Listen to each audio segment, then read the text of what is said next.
80-year hub for workers gets new life as Labor Temple, with a U. One word can convey a lot. Temple, for instance, summons a lofty image, a cathedral, chapel, or place of worship. So it makes sense that when America's passionate labor movement arose in the late 1800s, those who conceived centers for workers to support each other seized the term as their own. The drive to establish Seattle's first labor temple emerged at the 20th century's dawn. "It will be built," promised the headline for a March 27, 1900 article in the Seattle Times, reporting on a rally the previous night at Armory Hall.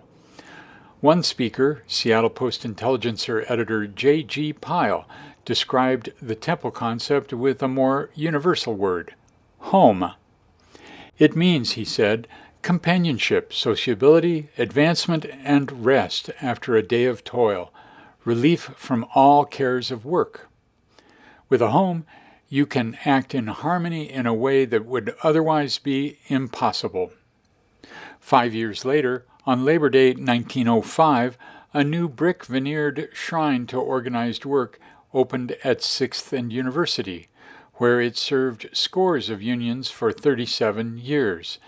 It gave way in 1942 to a larger, two-floor Art Deco brick statement of solidity at First Avenue and Clay Street, in what is known today as Belltown. A two-floor Northern Auditorium addition arrived in 1946, and the original structure gained a third floor in 1955.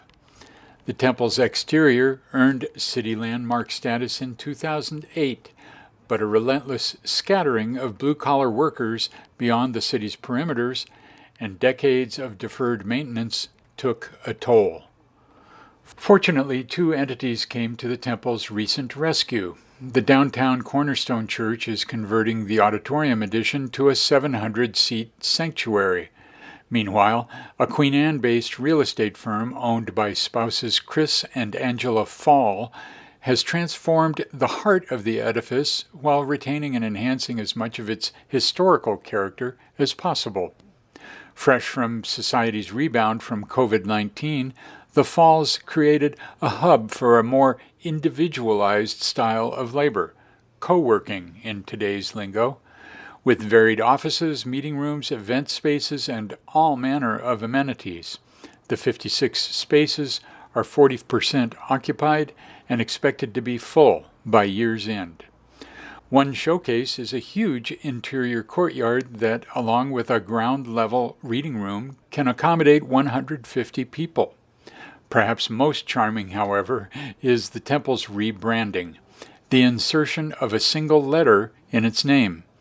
It's now the Labor Temple, the U in LABOUR, reflecting the building's configuration and union roots.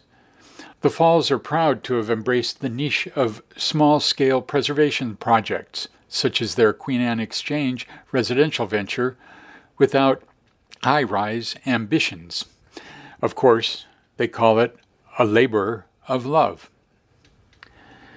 In our then photo, in this view looking north, the 1942 Seattle Labor Temple stands at the northeast corner of First Avenue and Clay Street, circa 1955, shortly after its third floor was added. The temple's 1946 auditorium addition is visible at left.